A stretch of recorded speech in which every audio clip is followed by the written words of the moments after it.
Brought to you by JMR Rentals, professional digital cinema and broadcast equipment rentals in Brooklyn, New York. JMRNY.com. And now get 15% off your first rental when you use the promo code WEEKEND. Call 347-721-3400 or email info@jmrny.com for details.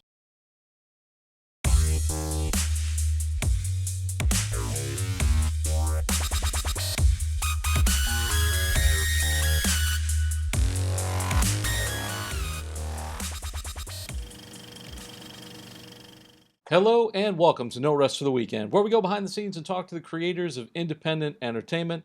I'm Jason Godbey, and joining me via Zoom today, we first met him on the red carpet of Winter Film Awards. He is the writer-director of Mr. Sister, Mr. Mars Roberge. Welcome, Mars. Thanks, Jason. Thanks for having me. I've been excited to do this with you. It's great to have you, man. Well, we saw you when you were here in New York, but you are no longer in New York. You're on the left coast now. Mm-hmm. I'm back in Los Angeles. So I want to talk about the film. It's a unique film. We did a review of it on the show, which was a lot of fun.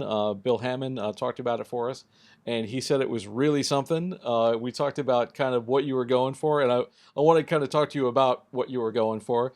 But first, I want to talk to you about you. So how did you come to filmmaking? What is your origin story? All right. So back in 91, I went to York University Film School, I'm from Toronto, and it was like the big film school from Toronto at the time. When I graduated in 95, the music video industry was booming with much music up there. And it kind of gave us all our foot in the door on trying things on film sets using real film, which was expensive back then, the processing and that. And I worked everything from post-production, doing editing, to being a Yahtzee permit grip on commercials and movies. And, I was Jesse Terrero's original first AD. He went on to direct like Soul Plane and all the 50 Cent music videos. And, the music video industry turned me into what I like to think of as a good editor. And I got my feet wet, and I worked every part of the industry, and I got burnt out by it and left the industry for about 10 years, hiding at a store in New York City called Patricia Field, where I was a wardrobe stylist, selling clothes in a store for the wardrobe stylist of Sex and the City, who won an Emmy for all that. And while I was there, I was just thinking up my ideas on making more films. And I ended up making a documentary about the store, and it got me back into it. And my whole love of the art side of film, where I'm not just a crew member, but I'm seeing my ideas come on the screen. And, Mr. Sister marks my third feature film. And I just kind of kept running with it once I was making films, moved out to LA. Yeah, it's just been over 10 years now. It's funny that you had that like fashion background, because there's a lot of fashion in Mr. Sister. So before we get too far ahead of ourselves, though, for those who missed your interview on the red carpet, tell us a bit about Mr. Sister. Give us a little sort of Hollywood logline action about it. Mr. Sister is about a confused, depressed man from Milwaukee who's given a second chance in life, working as a straight drag queen nun MC in New York, where he has to learn the courage from the LGBTQ community to pursue his dreams of being a glam rock singer and pursue a relationship with a single tap dancing mom, and accepting his past, and facing his demons. So that it's a feel-good movie, in an unusual situation. It's an interesting scenario, and it takes place in sort of an interesting world that you don't see much of anymore. I just kind of wanted what inspired that?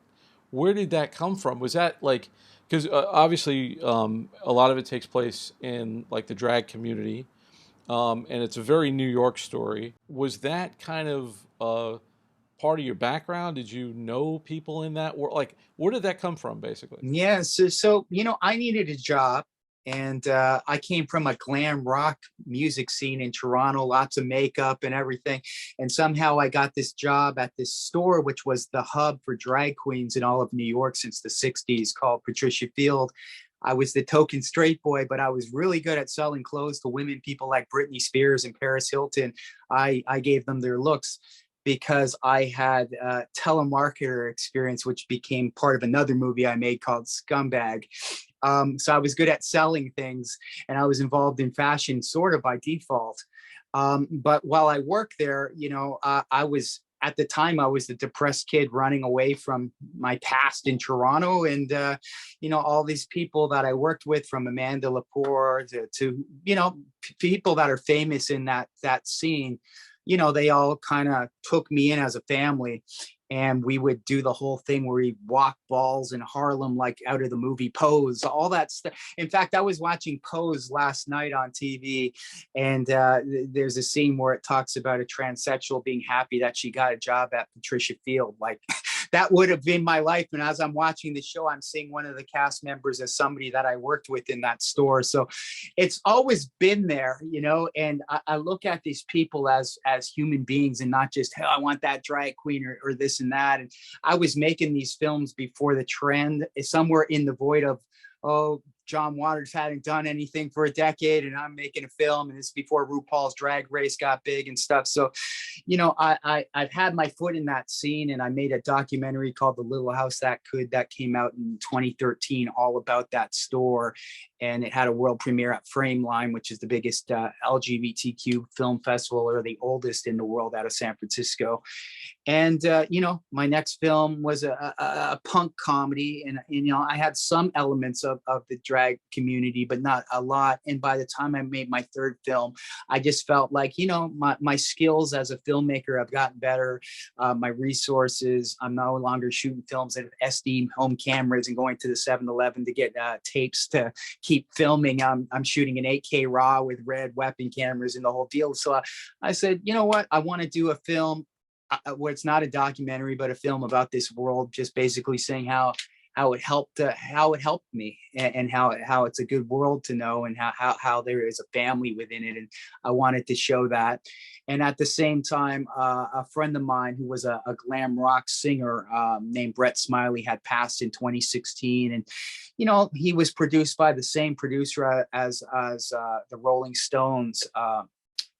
Alan Oldham, I believe is his name. And, he was supposed to be the next Bowie. For whatever reason, his career fell apart, and he was chasing that dream for the rest of his life. And when he died, I was like, wow, I need to showcase this music in my movie. So I had one of the actors cover it, and it was a big tribute to him at the end. So I said, I got to show this music, and I'm going to write a movie backwards that leads up to that. But I need to also show the caring LGBT community. And I just I worked backwards, and that's how the whole story for Mr. Sister came about. Yeah, I mean, there's a lot of interesting elements in it in terms of like the way it's shot. You mentioned you had a documentary background. There is a documentary sort of element to it. And you mentioned John Waters. That was the first name that popped in my head. Just when seeing some of the footage, I thought, this is like a spiritual grandchild to a John Waters film or something like that. And there's people who have made midnight movies before, and cult movies, but for the most part, they're not intended to be that way. They sort of end up that way. Like, I don't know what the story is behind Rocky Horror, but I don't know if that movie was. I don't know if that movie was meant to do what it did, and it's still shown in midnight showings all over the place, but. So for you, was it that the intention? Was it like, I'm going to make a midnight movie, this is going to be a cult film, this is going to be on the shelf of every drag queen in New York City? Like, was that what you were going for? All my films are sort of cult films. One thing I do try to separate myself from is a lot of cult films, and I'm going through a whole book of them right now. A friend gave me. A lot of them are pretty bad B movies, and I'm like, my second film played at Rotterdam next to Moonlight, which was the Academy Award winning Best Picture. So what I do relate to with cult films is I think why a lot of them have their following, and a lot of my favorite films might fall into that, is that they're an original idea that somebody has an inside knowledge of whatever world they're going to talk about, and instead of like sugarcoating it for the mainstream to spell everything out, instead they just like, you're in it with them, you figure out, but this is like, you're going to keep up with this world. I don't need to spend time explaining it. You're going to jump right into that world. So I did a film that I wanted the drag community to to go, yeah, this is real. Like some of my favorite films were like movies like Kids by Harmony Korine, which was happening when I was in film school because it looked like a documentary. If nobody told me, I would have thought all those people were real and that was all happening in Astor Place at some squat house and that I wouldn't have known it was fake. But to me, if I can have people think that my characters are the people, that's what I want to do. That's how I do it. So if it ends up falling in the cult, yeah, I have no problem. Most of my favorite films were cult films. So I think one of the things that's interesting about it is it does have that kind of appeal to it, and also making this type of film on an indie level, like in terms of the challenges of it. One great thing about doing that is if you don't have well-known actors, you don't have Timothy Chalamet as your lead. But mind you, I did reach out to him to play the lead. Got nowhere with the agent. Out of all the people that I reached out like that, I don't know, I hate to say it, but Nicolas Cage was almost interested in doing it. I had no budget for him, but he actually got back to me through his people. But yeah, I wanted to look at that Timothy. Actually, it was funny, but it was a non-union, low-budget movie, and I was happy with who I got. Sorry to cut you off. No, it's that stuff's great, but I think you turn what could be a negative into a plus because we don't know these people from 100 other films, or because they're not household industry names. We buy them as those people. And it does feel like a documentary. We're in this world and we see these people and we don't know them as anything else but who they are. And I think that's a real advantage into getting an audience to an audience to suspend their disbelief. And you shot this in New York. It's a very New York film. What were kind of some of the challenges? Were you making this? What was the timeline in terms of like COVID? Was it pre-COVID, post-COVID? Yeah, there were a couple things. So we shot this over 12 days leading up to the day before the New York City lockdown. So the big challenge was when we got into this, everybody was gung ho. Nobody knew what COVID was. By halfway through the production, people started getting scared, and locations were backing out of us like the day of shooting. Leading up to shooting the movie, I lost 13 actors, about 13 within 2 weeks before shooting the movie. One of them was the main actor. That wasn't a COVID issue, but I had to replace people. So our main actor, Jack James Busa, who did such a good job, he came on about 3 days before the movie started. The song he sings at the end of the movie, he had to go in with strangers and record that the day after I gave him the role, and pick out his own clothes and everything. So it was like those were the big challenges. Finding, like, I got used to, let me see, you're calling me because you're not going to be in the movie. All right, well, let me see who I have as a backup. And I would, that was what was going on. Or I lose the location, and I'm, instead of like leaving for the day, we walk into another bar a block away and confuse the manager into letting us film a movie there with no money down. Like, that's the kind of stuff that we had to do because we were determined by the end. And it also didn't help that we were all getting massive head colds by the end and terrified what was going on. We didn't get COVID, but we were worried, And then, like, even trying to get back to LA, one of the big challenges was most of my crew were from LA, and they have never been to New York City before. So it was like, okay, you're going to be in New York. And I had some interns coming down from my school in Toronto. None of us met each other till we were shooting. And I'd have to explain, oh yeah, you've never been to New York, so this is how you get to here. And we start shooting in an hour. Forget how overwhelming it is. Just meet us there and let's start. And they got a crash course in New York City over that time. Oh, and being on a budget, we stayed at our producer Kenneth Shaw's house in Central Islip in Long Island, which was about a 2-hour drive to Manhattan. And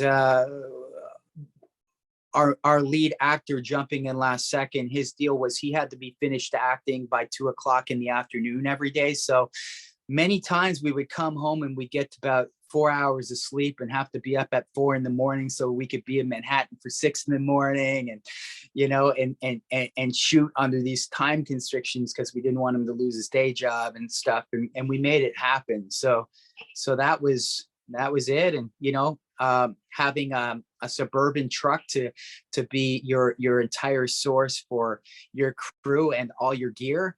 Our DP had to be very creative with the lights, and luckily today there's all these lights that look like lightsabers that don't need much space, and we were able to utilize these things and go and shoot with Astras and stuff like that. The film has a very kind of, like I said, a documentary type of look. So if it doesn't necessarily look super lit or super stylish, it's almost like it reminded me of something like John Favreau's first film, when he did Swingers. They would shoot in real bars, and they would just kind of like go in and replace light bulbs, and it had like this real, run and gun type appeal to it. But that gave it an authenticity it wouldn't have had otherwise. And you have that very like, there's a lot. I think there's a lot of handheld camera. You guys use all handheld. Yeah, you guys use a lot of like snap zooms and things like that, and it does feel like you're right in there with people when they're in the dressing room talking. It feels like you're just right there next to them. You don't feel like, doesn't feel like a set, doesn't feel like stage. And again, I think that's all to aid suspension of disbelief in a great way. At this point, you've done a number of festivals. I don't know if you're still doing festivals, but where are you kind of in the festival run, and what's the plan going forward? With my past films before that, The Little House That Could and Scumbag, I was playing like 18, 20 film festivals and touring for 4 years. This time round, I got my distributor signed on before I even played anywhere. And their deal was, look, play a couple and that's it. And let's get this out while people are sitting at home during the pandemic so they can watch this thing.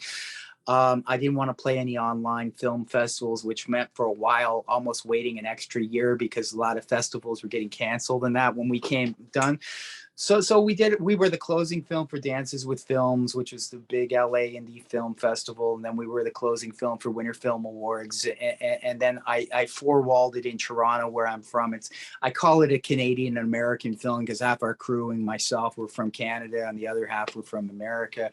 So that said, Arsenal Pictures is going to put this out at the end of this month. And I know this is being broadcast later, but it should be available November 30th of 2021, which is my birthday, turning 49 that day, on Vimeo On Demand, and it's like, in the past, I've been with I had my film with Freestyle Digital Media, and, I was on a lot of platforms, and I'm trying to bring everybody to one place. We have they have their plan on how they want to do this. They mainly want to market to the LGBTQ world first and send them to the website to go and watch it for North America. But as far as other film festivals, I didn't get to have my international premiere, and I also see how hard it is to travel. So I didn't want to do too much traveling, but I'm hoping end of February or end of March, we're going to have our international premiere, and it's going to happen. I shouldn't jinx this, but it's going to happen in either, without naming the festival, it's going to happen in either Dublin or London, and I'll go to that for that, and then we'll try to get European distribution at that point. For a film like this, I mean, you have a community of people, which is cool. Like it's like you have a built-in audience, and I'm sure that the distribution company kind of looked at that and said, okay, this is a win. I remember for Winter Film Awards, you had like a line around the block. You had a full house, which was fantastic. And people don't do that at film festivals. I mean, you've been to enough festivals. Mostly, it's like you and a bunch of other filmmakers watching your films together, and it's a nice thing. But to get actual bodies and seats of fans is tremendous. So that shows that it has an appeal outside the festival circuit. So that's this project, and then I think you said you're in prep right now for a couple of other things. What, if anything, can you tell me about that? When I was in Dances with Films with Mr. Sister, the people at Dances with Films sent all the filmmakers, they said, enter this contest if you want. You can enter for free. It's been out for a year. It's a pitch contest by a company called We Make Movies, who also have a film festival called We Make Movies International Film Festival. Go pitch your idea, and if you win, they'll give you 25 grand to make a movie. So I spent a good year pitching back and forth. And at the time, I had just finished reading my friend's book of plays. His name's Doran Bromstein, an ex-New Yorker now living in Israel, who used to have a store in the Lower East Side called Apollo Braun. I think it was on Ludlow and Houston or something like that. And I said, look, you want me to pitch your play as a movie? Because I like your play. I'll turn it into a movie. And he's like, yeah, do whatever you want. So I pitched it. And I won. I was one of the 3 people that won. They're making the big announcement in 2 days from now. Being Canadian originally, I'm a dual citizen. I've applied to 1.5 million Canadian grants. I've never gotten a single one. I've given up on these, especially for pre-production and stuff. I'll enter film festivals, but I won't try to get the grants. So I was like, this isn't going to happen. And when it won, I was like, wow, I think it was just really good timing with everything going on. And it's also the first film that I'll have ever directed that wasn't written by me from scratch. It was written by somebody else. And it's a serious drama. Most of my films have comedy elements to them. This is a serious drama. The movie's called Stars. It's about a group of homeless women that live in a shelter in New York City that have to learn that more than all the money in the world, a tiny glimmer of hope is worth more than all the money in the world. And, I've already done my casting for it. It's crazy because I did my casting not knowing if this was going to happen. So I've got Rod Digga, who's, one of the queens of rap. She was a big rapper in 2000, used to do duets with Lil' Kim. And she was from Busta Rhymes group. And she was in a movie called, I think it was called 13 Ghosts, some $45 million movie back in the day. So I've got her. She's our big name. Deborah Hayden, who's, she's been one of the support stars of Scumbag and Mr. Sister. I got the famous transsexual Sophia Lamar, punk woman, going to be in the movie. And, I'm in talks with a few others. I'm carrying some people from Mr. Sister onto this. I try to carry people from my other films. It's getting to the point right now. I have an acting, casting call on Breakdown Express as of today. And I don't even know if I'm going to be using anybody because I have so many actors from my last films, that I can pick from, which is nice. So, and we're the same crew as Mr. Sister, and we're going to be shooting it in New York City, March 1st to the 10th. So a 10-day shoot, feature film. This one's going to be shot in black and white like the movie Roma. It's scored by Michael Cashmore from the band Current 93. And I'm excited about that. Also, as that's happening, I'm making a biopic on these guys, the world famous Supreme Team. They were probably one of the first rappers. They're so old school. They make Run DMC look like little kids. They were managed by Malcolm McLaren, the same person that managed the Sex Pistols, except they were the ones who made the money. Malcolm McLaren didn't. They exploited him. And there's just a whole great story that's never been talked about, and it's being funded. My executive producer is Freeway Rick Ross. If you Google him, you'll know who I'm talking about. I'm not talking about the rapper. I'm talking about the person they've made movies about, Rick Ross. He's who's funding this film, and I'm excited about that. That film, it's going to take me a bit longer because it's a life story, and we're still writing it with the subject back and forth. But I expect to shoot that film in 2023. So in ideal world, I'll be shooting a movie in New York every year for the next couple of years, probably in March each year. So that movie, it's like a music biopic. It's not a documentary. It's a music biopic with people playing them. Oh, very cool. And we're still they're throwing around numbers if this is going to be a big budget picture or we're going to go and shoot it for 40 grand, but it will be one or the other. And going with what you were saying, asking about earlier about using unknowns, a lot of my cast I take from the music industry that have followings or they're up and coming music artists. And that's where I get a lot of my inspiration from, and usually they're cool people, and it takes a bit of acting to be on a stage and being a leader of a band or whatever. So always all my films so far have somebody from the music industry playing something. Like in Mr. Sister, I gave Jim Sclavunos his first break acting, and he's the percussionist of Nick Cave and the Bad Seeds. So they'll sell out stadiums all around the world, but he's never acted before, and you know, he flew out to be in it. So it was a cool thing. For people who want to know more about where to find Mr. Sister and want to know more about you and your production company, where can they find you guys on the web? I have a production company called World Domination Pictures, and you can go to worlddomination.pictures. I found that .pictures is like a .com these days. And I'm always posting what we're doing. Follow me on social media, Mars Roberge, MarsRoberge. For Mr. Sister, you know, Mr. Sister NYC. That's the website. That's the social media. Very cool, man. Thanks so much for coming. Thanks for doing this. And thank you all out there for taking this trip down the rabbit hole. For more of our content, you can always find it on our website, norestoftheweekendpodcast.com. Don't forget to like, rate, and subscribe on your favorite podcast app. And now you can subscribe to us on YouTube, youtube.com/getbehindtherabbit. Once again, I'd like to thank my guest, Mars Roberge, and our sponsor, JMR Rentals. For Behind the Rabbit Productions, I'm Jason Godbey. Thanks for joining us. We'll see you next time.